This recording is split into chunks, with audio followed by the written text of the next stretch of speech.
छत्तीसगडमधील जशपूरमधून एक खळबळजनक प्रकार समोर आला आहे. पत्नीवर बलात्कार केल्याची तक्रार नोंदवायला गेलेल्या व्यक्तीकडे पोलीस चौकीच्या प्रभारीने लाच म्हणून 5,000 रुपये रोख रक्कम आणि कोंबड्याची मागणी केल्याचा प्रकार समोर आला. या व्यक्तीने जशपूर पोलीस अधीक्षकाकडे याबाबत तक्रार केली आहे. त्याचवेळी या व्यक्तीने कोणाच्या तरी सांगण्यावरून ही तक्रार केल्याचे पोलीस अधीक्षकांनी सांगितले आहे. मात्र त्यांनी या प्रकरणाच्या चौकशीचे आदेश दिले आहे.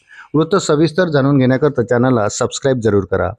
अर्जदाराने या महिन्याच्या 6 तारखेला जशपूर जिल्ह्याच्या पोलीस अधीक्षकांना पाठवलेल्या तक्रारीत म्हटले आहे की 2 डिसेंबर रोजी त्याच्या पत्नीवर बलात्कार झाला, ज्याच्यासाठी तो पत्नीसह तक्रार करण्यासाठी पांढरापत चौकीवर पोहोचला होता. तक्रार घेऊन तो चौकीवर पोहोचला असता चौकी प्रभारीने त्याच्याकडे 5,000 रुपयाची रोकड व कोंबड्याची मागणी केली. तक्रारीनुसार त्याने चौकी प्रभारीला 500 रुपये दिले. यानंतर पोलिसांनी त्याच्या पत्नीला तपासणीसाठी शहरातील बगीचा परिसरातील रुग्णालयात नेले. दुसऱ्या दिवशी तिला पुन्हा कपडे तपासणीसाठी बोलवण्यात आले. यावेळी 1,500 रुपयाचे भाड्याचे वाहन घेऊन तो पत्नीसह बागेत गेला.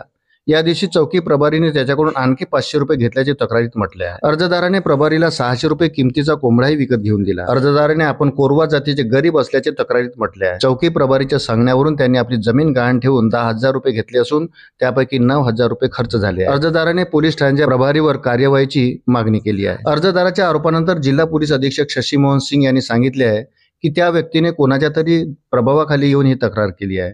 मात्र त्यांनी या प्रकरणाच्या चौकशीचे आदेश दिले. पंढरपत परिसरातील 29 वर्षीय विवाहित महिला 3 डिसेंबर रोजी कुटुंबासह चौकी पंढरपत येथे पोहोचली होती आणि 2 डिसेंबर रोजी 11 वाजता रात्रीच्या सुमारास ईश्वर उर्फ पंडित घनसी यांनी तिच्यावर बलात्कार केल्याची तक्रार दाखल केली होती. महिलेच्या तक्रारीवरून पोलिसांनी भारतीय दंड संहितेच्या कलम 64 अन्वये गुन्हा दाखल केला आहे. दुसऱ्या दिवशी 4 तारखेला पोलिसांनी आरोपी ईश्वर उर्फ पंडित घनसी याला अटक करून तुरुंगात पाठवले आहे.